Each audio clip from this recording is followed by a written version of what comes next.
Fala, gente, o assunto do momento é o conflito envolvendo a Ucrânia e a Rússia, certo? Como entender esse conflito sem precisar de muitas teorias, certo? Então, um pouco imaginar que nós estamos prestes a entrar em uma terceira guerra mundial, mesmo porque a resposta dos Estados Unidos e também da União Europeia em relação ao conflito foi de se virem, tá? A guerra é de vocês. E por outro lado, a Rússia, né, mostrando seu poderio militar e as tropas ucranianas resistindo como pode. Para além disso também, nós temos a questão, né, das cenas terríveis que são causadas por um conflito, né?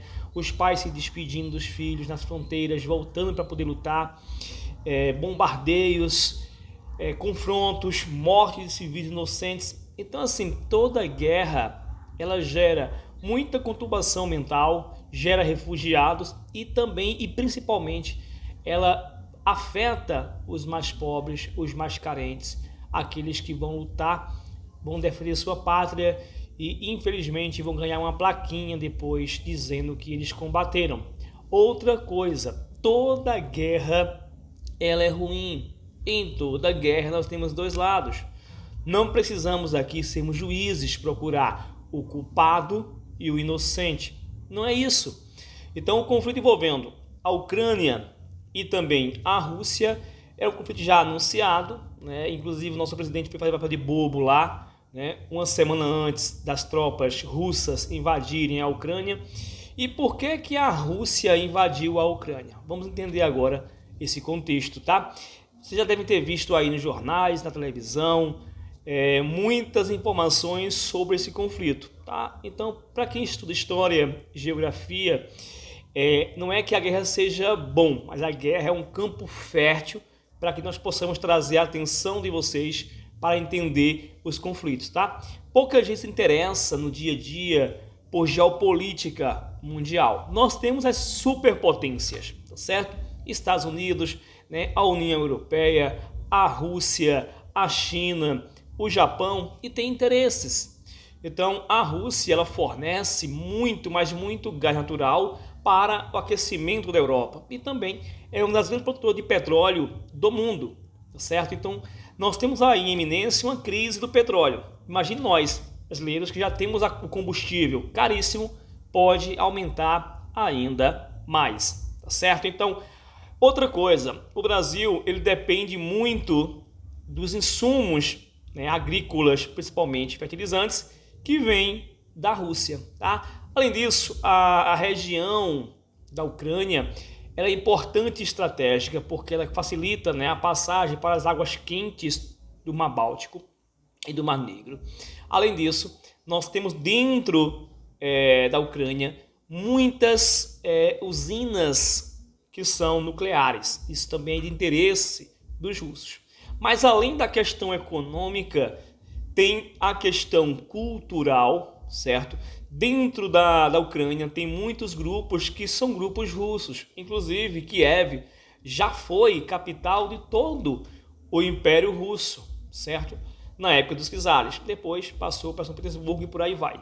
Não é o caso agora discutir sobre isso. Então, assim, existe uma relação muito forte envolvendo a Rússia e a Ucrânia, mesmo porque o alfabeto que compõe as duas línguas, tanto o ucraniano quanto o russo, são muito parecidos e similares, certo? Eles se entendem ou não, né? Como a gente está vendo agora com esse conflito. Então esse processo todo da Ucrânia é porque a Ucrânia já teve laços muito fortes com a União Soviética, na época da Soviética, quando ela era uma república soviética, e hoje nós temos aí uma volta da Guerra Fria, que é também errado falar isso, tá? Eu vou explicar o porquê. A Guerra Fria foi um confronto envolvendo o lado capitalista dos Estados Unidos e o lado comunista, né, da União Soviética, que acabou lá em 92. Porém, ainda existem tensões. E nesse período, do fim da União Soviética para os dias atuais, a Rússia ela investiu muito em extração de petróleo natural, mas também investiu muito em armamento, como estamos vendo aí na guerra. Então a Rússia é uma superpotência hoje militar, mas não se compara com os Estados Unidos. Mas por que os Estados Unidos não vai se interferir diretamente na guerra da Ucrânia? porque a Ucrânia não faz parte da OTAN. Durante a Guerra Fria, nós tínhamos a OTAN de um lado e do outro lado o Pacto de Varsóvia. E hoje a Ucrânia não faz parte da OTAN, mas pretendia fazer parte. E essa foi uma desculpa usada por Vladimir Putin, que já queria invadir a Rússia, e ele vai invadir a Rússia, invadir a Ucrânia, certo? Em 2014, eles invadiram a Crimeia e ninguém disse nada. Disseram, olha, tá errado, não pode, oh, que triste. Não pode, vamos fazer sanções. E Vladimir Putin foi e invadiu a Ucrânia. Agora, da mesma forma, a ONU, os Estados Unidos, a União Europeia, né, vão querer, não pode, vão dar algumas armas. O que eles querem de imediato é que os ucranianos se entreguem, que a Rússia invada realmente. Por quê? Porque na guerra, gente, sempre tem perdedores, tá? Tem os perdedores que perderam a batalha e tem os perdedores que estão envolvidos com a guerra, porque toda guerra gera muitos problemas econômicos. E, consequentemente, a Rússia vai entrar em breve aí em um processo muito sério de crise, tá certo? Já vimos agora que ela não pode fazer transações econômicas por bancos, né? O SWIFT, ele bloqueou as contas, né? E os bancos russos, então não vai entrar dinheiro nem sair dinheiro da Rússia.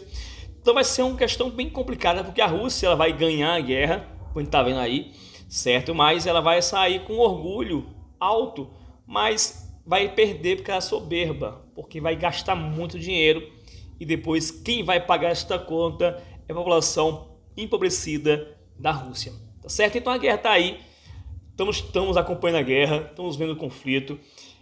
Não é fácil ver cenas terríveis, né, de crianças, idosos, pessoas inocentes que vão infelizmente perder a sua vida em um conflito meio sem lógica, mas os russos vão tentar aí barrar o avanço da OTAN, porque era o que estava acontecendo, e aí a Ucrânia, infelizmente, é o que estamos vendo para o cenário, vai perder esta guerra, e aí vai ter, como na Bielorrússia, né, o Belarus, tem lá um ditador que é um fantoche e que atende a Moscou. E é isso que Moscou quer, né? Vladimir Putin quer botar um presidente na Ucrânia que obedeça às suas regras, o que ele quer, o que ele manda, e que ele tenha acesso aos recursos naturais e minerais da Ucrânia, que ele possa explorar e avançar ainda mais. Porém, né, todo mundo sabe que a diplomacia russa é muito boa, mas nesse caso específico a estratégia militar está sendo mais forte, porque eles estão invadindo,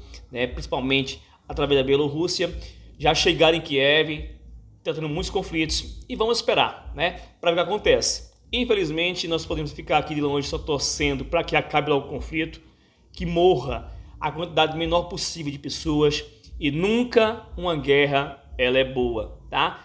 Ver pela televisão, você jogar um jogo de tiro é uma coisa, outra coisa é presenciar, ter sua casa, sua família e de repente se ver perdido, tendo que fugir, entrar na condição de refugiado, buscar abrigo em outro país, recomeçar a sua vida, e não é fácil. Então, pra gente é sempre bom nós pensarmos na condição do outro e não achar que está lá longe, não pode chegar até a gente.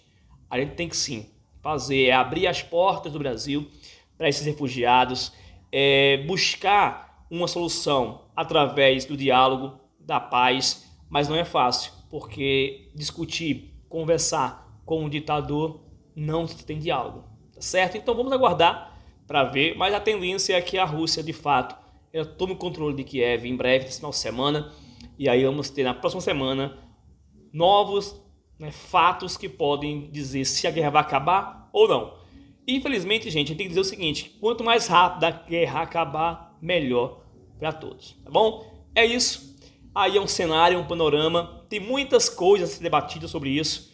É um assunto meio complexo, mas a gente tem que acompanhar e entender, compreender. E eu estou aqui à disposição para responder qualquer dúvida aí que vocês tenham nos comentários, tá bom? Um abraço, até a próxima, fui!